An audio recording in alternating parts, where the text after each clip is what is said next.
Weather Service in Louisville has issued a severe thunderstorm warning for southern Dubois County in south-central Indiana, central Crawford County in south-central Indiana, northern Perry County in south-central Indiana, until 4:15 p.m. or 3:15 p.m. At 3:40 p.m.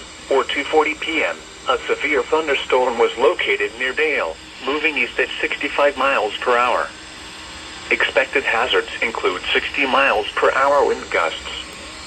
This is a radar-indicated threat. The following impacts are expected. Expect damage to roofs, siding, and trees.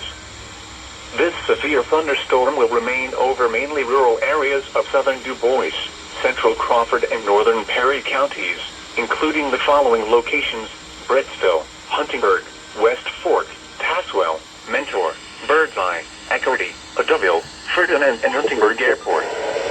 Repeating, a severe thunderstorm warning has been issued until 4:15 p.m.